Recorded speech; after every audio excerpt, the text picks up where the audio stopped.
over the last few weeks, we have covered a lot of ground. We've talked about a lot of different topics and issues, and we started with our identity as a church, who we are as a church of God, as Pentecostals.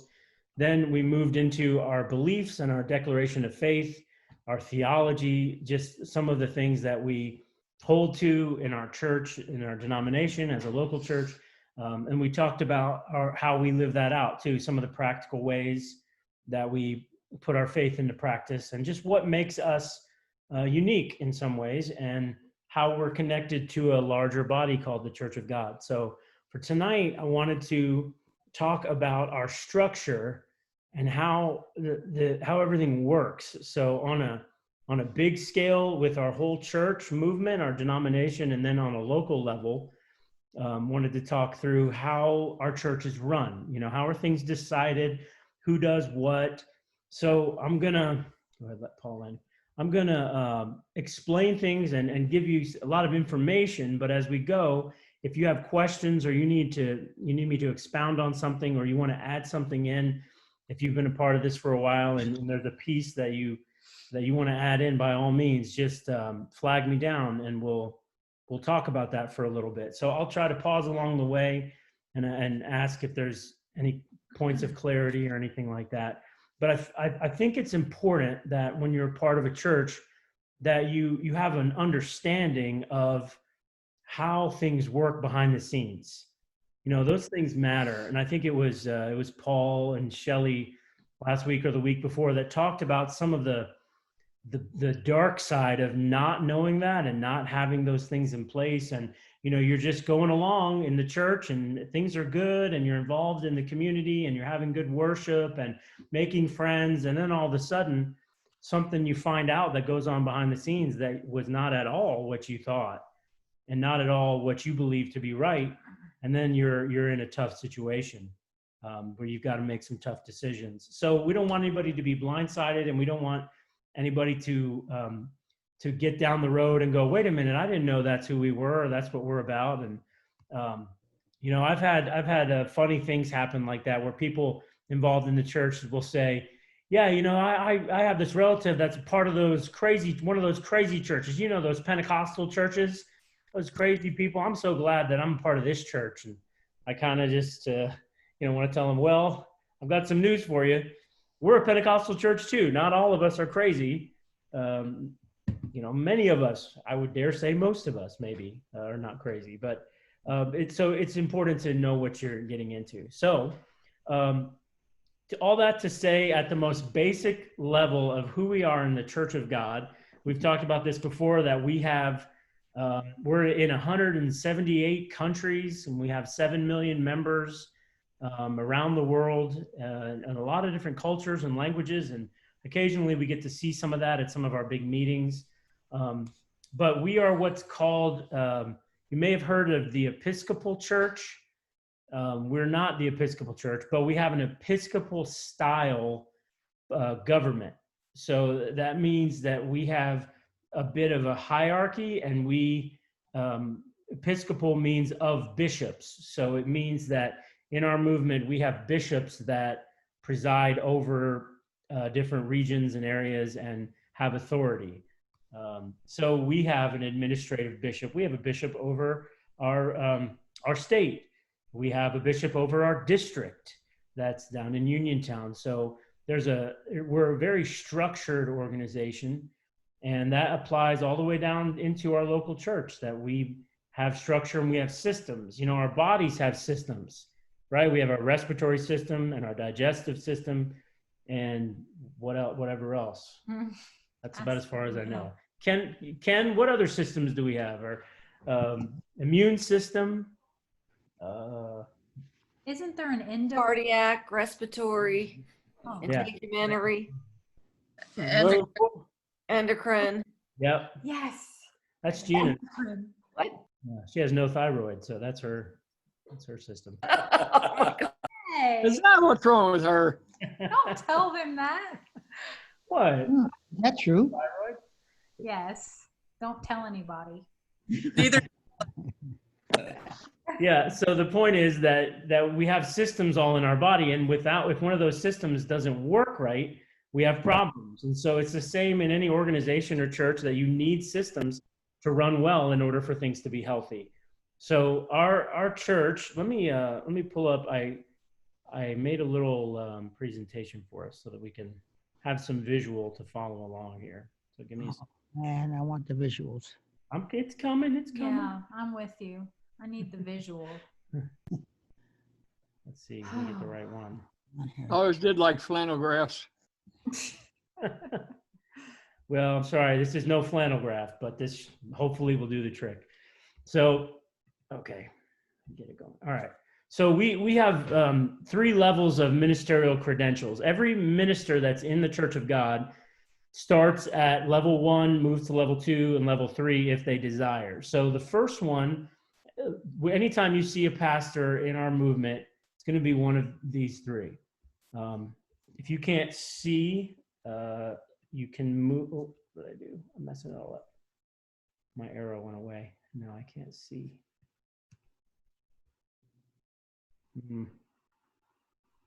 All right, so our first level is called exhorter, and this level is Pastor Kenneth just received this in the mail. He passed the test, and we honored him in church. And it's basically, you are a pastor. You can pastor a church. They just put some limitations on you, because as far as the outside world is concerned, they're looking for one key word, and you don't have it. It's called ordained. If you're ordained, they'll let you into hospitals and certain places that other people can't go. So an exhorter is not ordained, but you can pastor a church and you have limited authority to administer sacraments. You have some authority to do some marriages. You can perform a marriage with an exhorter license if you contact your overseer and get approval and things like that. The next one is called ordained minister. That's the key word around the world that people look for, that you have full authority to pastor and administer sacraments and do marriages. Basically, there's very, very little limitations once you reach that second level. Many of our pastors never go to the third level. This is plenty good enough to pastor for your whole life. The third one is called an ordained bishop. It's everything that an ordained minister is. It's just with the addition of you can be elected to administrative bishop roles, state level roles, and then you have the ability to vote as part of the International General Council, which we'll talk about in a minute. That's really the only difference. It's not that you wear a different hat or you or do all these other things that an ordained minister can't. The terminology is a little confusing because a bishop, so I'm an ordained bishop. I have the third level of licensure, but I'm not really a bishop. I'm a pastor.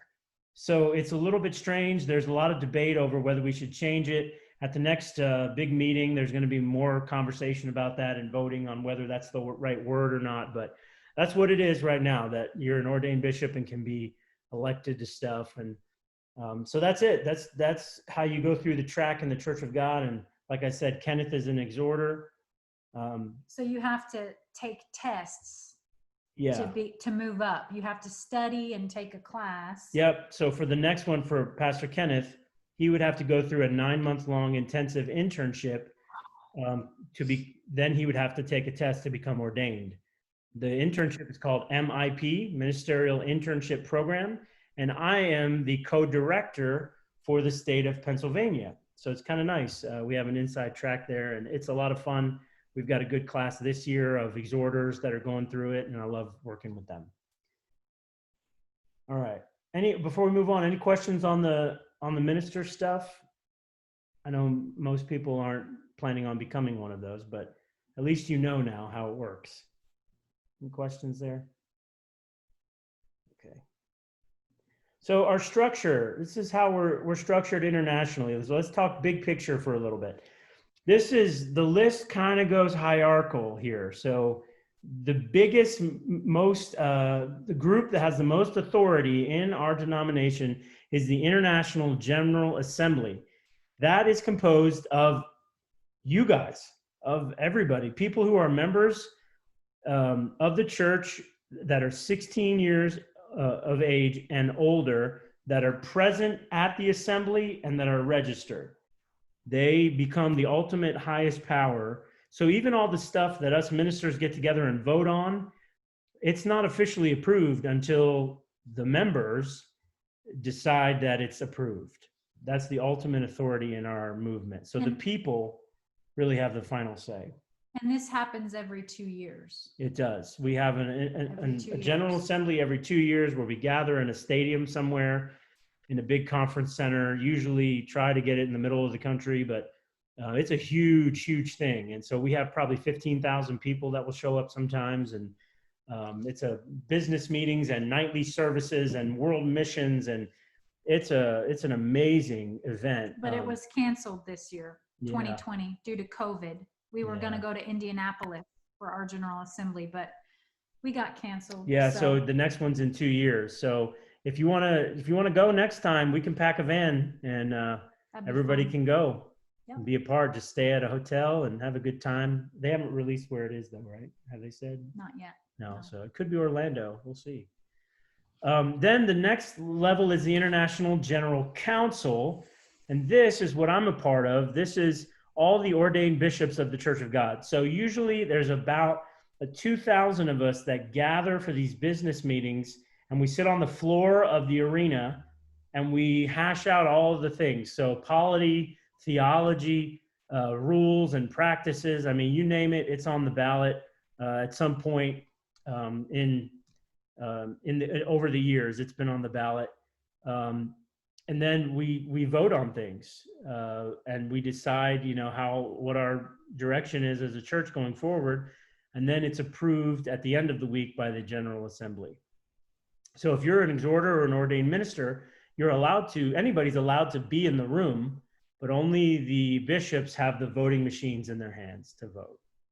So, well, let me mention while we're here that this is one of the controversial points of our church right now, that only men can be ordained bishops right now. And so there's a lot of pushback on allowing women to be ordained bishops. Women can be ordained ministers, but everybody that's in leadership above the local church level is a man, because you have to be an ordained bishop. So there's a lot of controversy over that. And if that were to change, all of a sudden you have a room of 2,000 men that becomes a room of, who knows, maybe 2,000 men plus another 1,000 women all of a sudden. So it's a huge shift in how things would go. So, they're arguing over that right now. Then we have the International Executive Council. I know the terminology is just like, Yeah, do you really have to make it quite that similar? Yeah. But we call this the Executive Council, where these are the collection of the top leaders in our denomination. It's the top 5 guys on the executive committee. And then there's this council of 18 that we elect in the General Assembly. And they're the ones that have regular meetings and decide on things to be able to go to the General Assembly. So, you ever wonder how you decide what issues you're going to talk about? Well, the Executive Council decides what we're going to deal with at the General Assembly. Okay. And again, all of this is available for members to come and observe and be a part of. I want to exit this for a minute. Hello?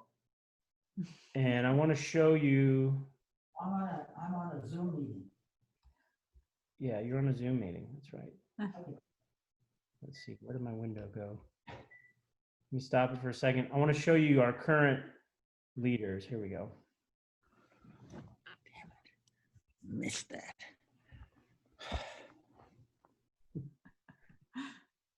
You didn't miss much, Ken. Oh my. So all this that we've been talking about, let's put some faces to it. So on the Church of God website under leadership, on the left here, you'll see all the different positions. So our general overseer is Tim Hill. He's over the international movement, the 7 million of us worldwide. He has meetings at the White House, and he's, big picture stuff, travels around the world. Then he has 3 assistants. So the first assistant is a pastor named Raymond Culpepper. And then you might recognize the second assistant there. Anybody recognize that guy? Yep, that's Dina's daddy. That's right. That's Gina's dad. He serves on this committee. And then David Ramirez, a pastor from South America, an overseer that is really influential in Latin America. He's the third assistant. And then the Secretary General is John Childers. And then we have this is the Council of 18 that I told you about. Let me click on them. These are the men. Remember, this is just men because you have to be an ordained bishop. So these are the men. 3 of them are from out of the country. They're from other parts of the world. There are some rules about that, how we have to have some international representation. But these are the guys. And, if you want to look at it, there's all their names and, where they serve. Because this isn't a full-time thing. This is in addition to your regular role. So some of them are overseers, some are pastors, some have a coaching network, things like that. But that is that's the highest level of leadership in our church outside of our General Assembly. Okay, let me go back to this. Why is it not? Okay, I got to stop sharing a second. All right, any questions so far? I know it's a lot to chew on.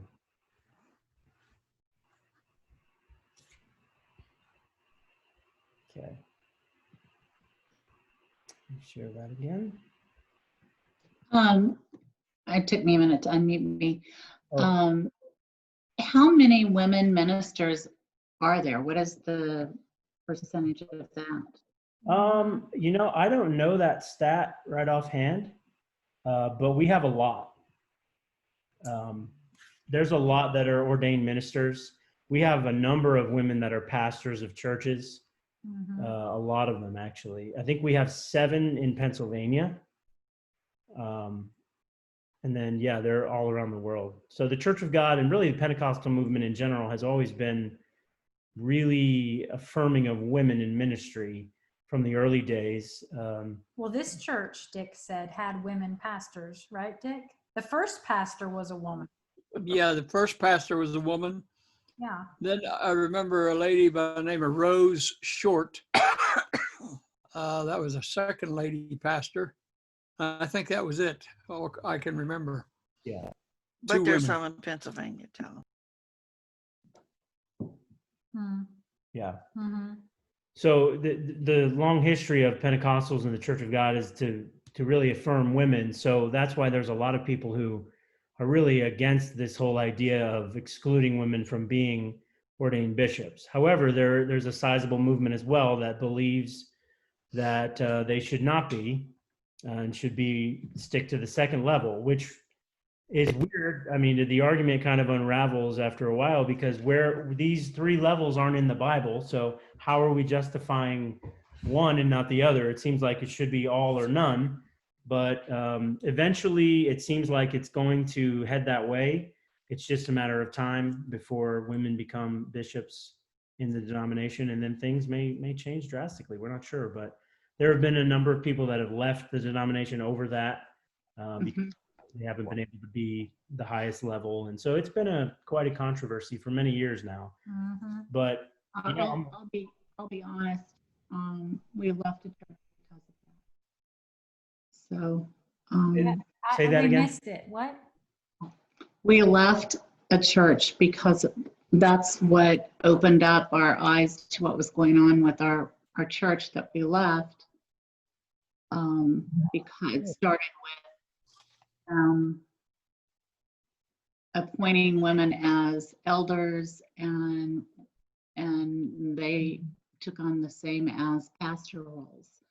So Yeah, so that's good to know. Yeah. Yeah, the Pentecostal tradition has always been really affirming of women in ministry roles. So where it always comes down to it is the leadership aspect. Can a woman be at the highest levels of leadership? Because there's very few churches that would say women can't do ministry, but it usually comes down to the leadership aspect. So we'll keep going here. International Executive Committee, we just talked about that. And then let's talk about on a state level, our government of the Church of God is kind of run like our United States government, in the sense that we have a central office, kind of like DC, and we have what would be like a president with his cabinet. And then we have governors of states. So the states report to the central office, but they're also kind of their own thing, just like mirroring our country's government. So in our state of Pennsylvania, our bishop is Tony and his wife, Kathy Cooper, and they've been here 4 years. And with COVID, it was going to be time for them to change maybe, but they didn't do that. So they've no assembly or anything. So they're here for 2 more years. So that'll make 6 years for them, and possibly more. Isn't it 8, a max of 8? Yeah. Yeah. You can serve up to 8 years. But you might see him at some point. If you were here during the pastoral transition, then you met him because he was here. He was here when we visited. I think he was there by himself. But and then we have a youth director. So we say state or region because we don't have an office in every state. Some of the states where we don't have that many churches, we have a regional office, like some of our Midwest or like the Dakotas, Montana, things like that. They have like a giant area that they cover. They'll call it like the Midlands or Pacific Northwest, Southern New England, Northern New England. So, but we have enough churches. We have 104 churches in Pennsylvania. So we have enough to have an overseer over our state. Every state also has a youth and discipleship director. Ours is Josh Martin and his wife Paige. They handle a lot of the discipleship stuff in the state, helping resource churches, resource youth pastors, holding conferences and events and trainings for leaders. They also, the biggest thing of the year is youth camp for Josh. And so he's been a pastor and a youth pastor, and most of them have. But every summer we have a huge event called Youth Camp, where all of our kids and teenagers are able to come, and you pay a certain fee and do youth camp, have a great time. We have a spiritual emphasis, so we have a speaker that comes in, and a lot of kids are impacted. I mean, we are some of those people that as teenagers and kids, we experienced youth camp. So it's been it's a vital part of what we do in the Church of God. And so Josh helps run that, and he has a board that he works with to help plan that. And I'm on that board as well. I'm on the youth board, they call it. So those are our current, I call him an overseer. He's technically an administrative bishop, and our youth director, Josh. Okay, so let's talk local for a minute. Before we get into that, let me stop the share. We'll get to that in a second. So any questions so far? That's the international picture. That's the big global picture, and the General Assembly and how we vote and all that stuff. But I know that for the most part, for the majority of our people, that's not going to be stuff that they deal with every day or are so concerned about all the time. I get that. So I don't want to spend too much time there, but wanted to make sure you were aware, at least if you hadn't heard that before. So let's talk local for a little bit. So every church is appointed a pastor. And so some other denominations or independent churches, they've tried different models of, let's have 3 people lead the church, or have nobody lead the church, but our structure is very clear that our state overseer is responsible for appointing a pastor to a church. That's pretty much how it works. So if there's a pastoral change, like you guys have experienced, a year ago, then the overseer comes in and provides leadership for the in-between. He will get candidates for that church, or he'll, if there's not candidates, he will eventually appoint someone. He's allowed to just appoint, but most of the time they do an election. They do voting of some kind. But that's not a requirement. Ultimately, the overseer is the one that makes that call.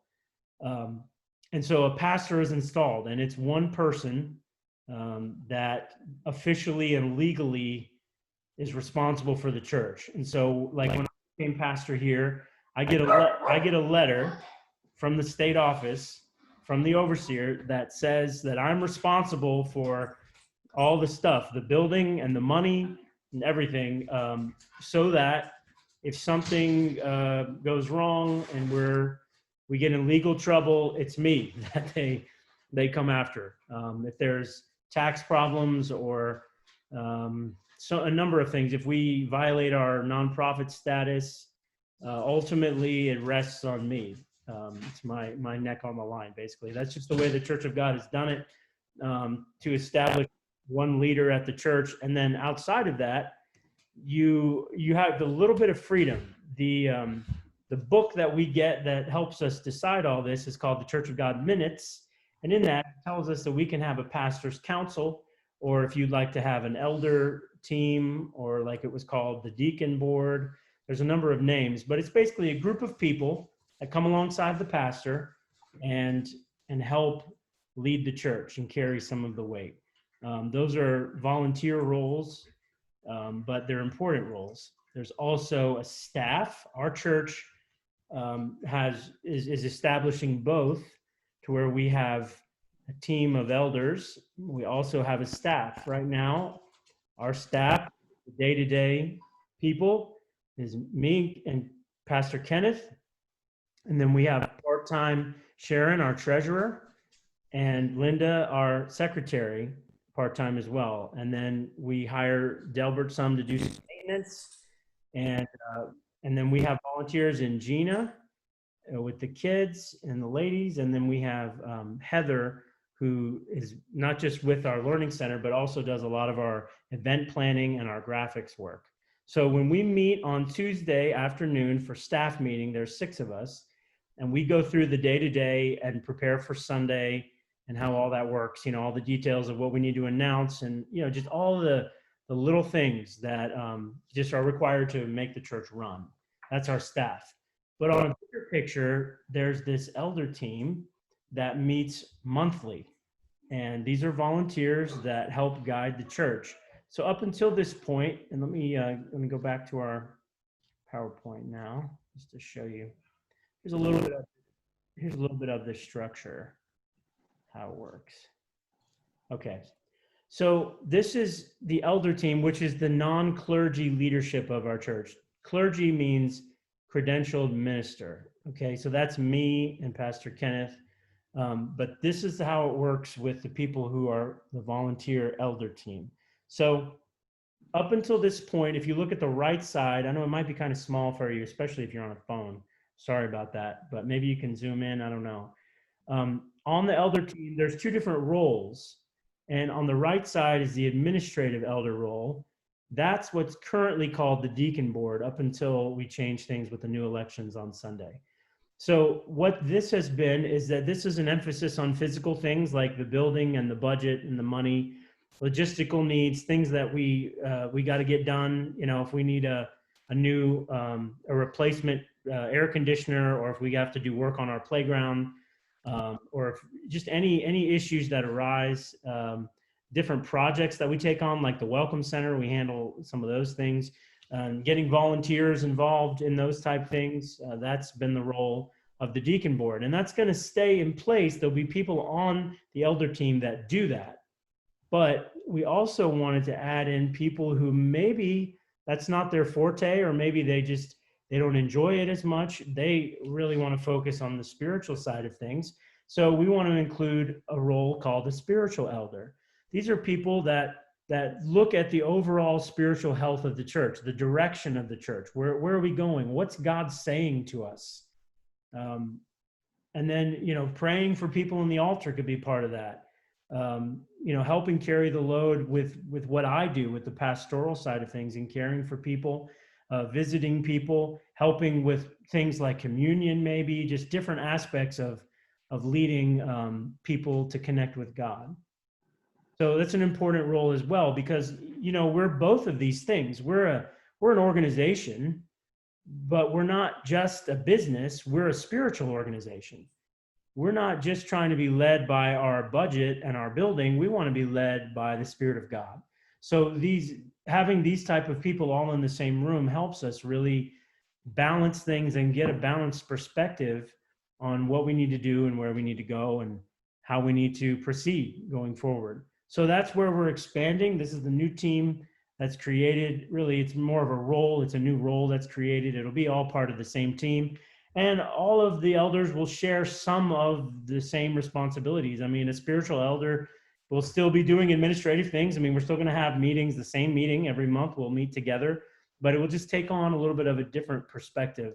And some of the things that we maybe talked about before in our meetings will be swapped out with some different topics to talk about that have more to do with the spiritual side of things. So that's our leadership team. We have 7 that are on this team, plus myself and Pastor Kenneth that are not on the team, but we're in the room. And they do vote on things. And out of those 7, we always have an odd number so that we have an odd vote. So it can't be tied. Voting on how to spend money. We had to do some votes on the COVID stuff, how we're going to proceed. And we'll talk a little bit about that on Sunday as well, about just some of the decisions we made. We'll talk about that at the business meeting. But so that's a synopsis. Any questions? What are your questions about this, about how our church is run? This is just a basic model to show you, but you can ask anything related to that. Anybody?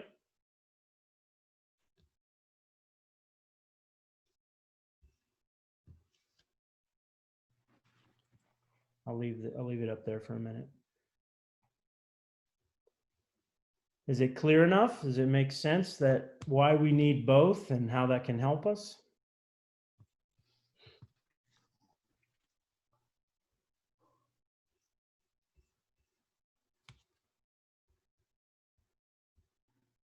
Not a talkative bunch tonight, I see. It's a thrilling topic. Yeah. Need to know. Yeah. What's the term limit for a spiritual elder? It's the same. It'll be the same. It'll really be viewed as one team, as an elder team, so that all of the rules will apply the same. It'll just be a different role. So it's 2 years, and then you can be reelected for 2 more, for a total of 4, and then you have to take 2 years off of the board.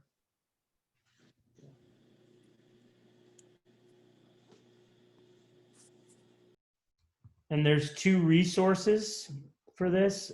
One is the Church of God Minutes. That is not really that difficult of a book. They tried to make it really palatable. We can get you a copy of that. I think it's like $13 from our publishing house. Explains all of the doctrine and polity, a lot of how we do things practically, really. It's not a lot of theology. It's not big words. It's just simple how it works, who's elected where and for how long. So that's the first one. The second one is our local bylaws. We have a policy manual and bylaws, which is just a few pages, which we just amended a couple weeks ago. We had a brief meeting, and approved an amendment to change deacon board to elder team. So we can get you a copy of that as well if you don't have one. If you're on the email list, you should have gotten a link to it. But if not, we can get that to you, and you can see more of the nuts and bolts of how the church works.